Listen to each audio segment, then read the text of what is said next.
Super India news TV में आपका स्वागत है। मैं हूं राजेश आर्य। आइए देखते हैं आज का विशेष समाचार। अंध विरोध की राजनीति। राहुल गांधी अपने को भाजपा द्वारा प्रताड़ित दिखाकर हमदर्दी पाने की कोशिश कर रहे हैं, लेकिन ऐसा हो नहीं पा रहा है। गांधी परिवार के अत्यधिक निकट रहे कांग्रेस के वरिष्ठ नेता ए.के. एटर्नी के बेटे अनिल एटर्नी के भाजपा में शामिल होने के बाद आंध्र प्रदेश के मुख्यमंत्री रहे कांग्रेसी नेता किरण कुमार रेड्डी और तमिलनाडु के सी.आर. केसवन ने भी भाजपा का दामन थाम लिया। इन नेताओं का भाजपा में आना इसलिए भी महत्वपूर्ण है क्योंकि इससे दक्षिण में उसे अपनी स्थिति मजबूत करने में मदद मिलेगी। दक्षिण के राज्यों में भाजपा ने अभी तक कर्नाटक में ही मजबूती हासिल की है। वह केरल, आंध्र, तमिलनाडु, तेलंगाना में अपनी स्थिति सुदृढ़ करने में लगी हुई है। अनिल एटर्नी, किरण रेड्डी और सी.आर. केसवन का कांग्रेस छोड़कर भाजपा में आना इसलिए सबके लिए एक झटका है क्योंकि भारत जोड़ो यात्रा के बाद यह माहौल बनाया जा रहा है कि राहुल गांधी के नेतृत्व में कांग्रेस को बल मिला है। कांग्रेसी नेताओं के पार्टी छोड़ने और भाजपा में शामिल होने का सिलसिला थमने का नाम नहीं ले रहा है। इसके पहले अनेक कांग्रेसी नेता भाजपा में शामिल हो चुके हैं। इनमें प्रमुख हैं हेमंत बिस्वा शर्मा और ज्योतिरादित्य सिंधिया। हेमंत के पार्टी छोड़ने से कांग्रेस को न केवल असम बल्कि पूरे पूर्वोत्तर में नुकसान हुआ। खास बात तो यह है कि इन सभी नेताओं ने कांग्रेस छोड़ते समय राहुल गांधी की आलोचना की ही। यही काम अनिल एटर्नी और किरण रेड्डी ने भी किया।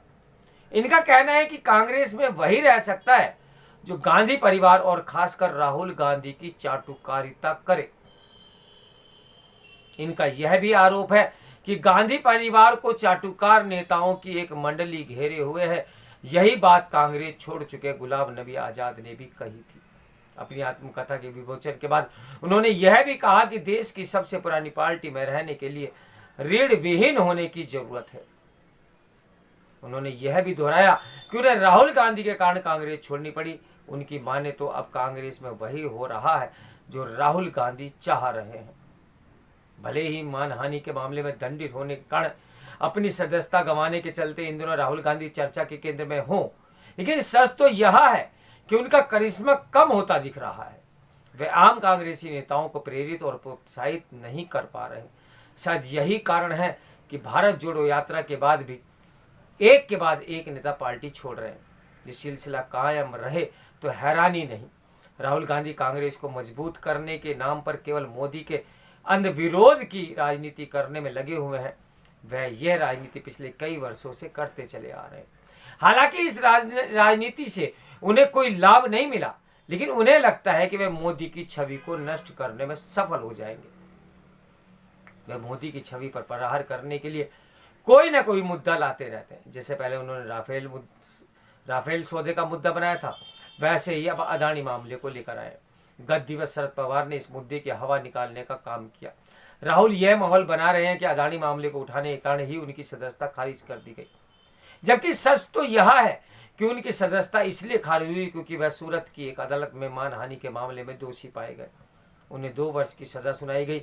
वह इस सजा से बच सकते थे यदि वे माफी मांग लेते, लेकिन उन्होंने ऐसा करने से इनकार किया। राहुल गांधी कह रहे हैं कि वे सावरकर नहीं हैं और इसलिए माफी नहीं मांगेंगे, लेकिन सबको पता है कि उन्हें राफेल मामले में बेबुनियाद आरोप लगाने के लिए माफी मांगनी पड़ी थी। कोई नहीं जानता कि जो काम उन्होंने सुप्रीम कोर्ट के समक्ष किया उसे सूरत की अदालत में क्यों नहीं किया।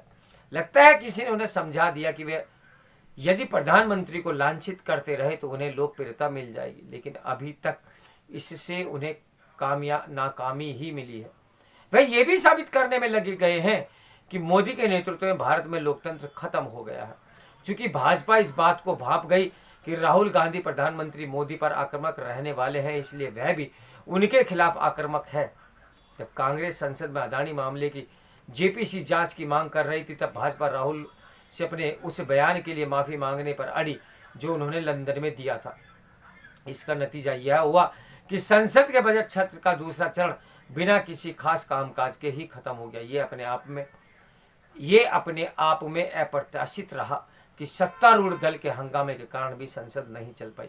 संसद का इस बार का जो सत्र बर्बाद हुआ, उसे देखते हुए इस पर विचार होना चाहिए कि संसद चलने के जो नियम कानून हैं, उनके अलावा और क्या ऐसे कानून बने कि संसद सदस्य सदन की गरिमा बरकरार रखें और बात बात पर हंगामा करके सदन को बाधित न करने पाए।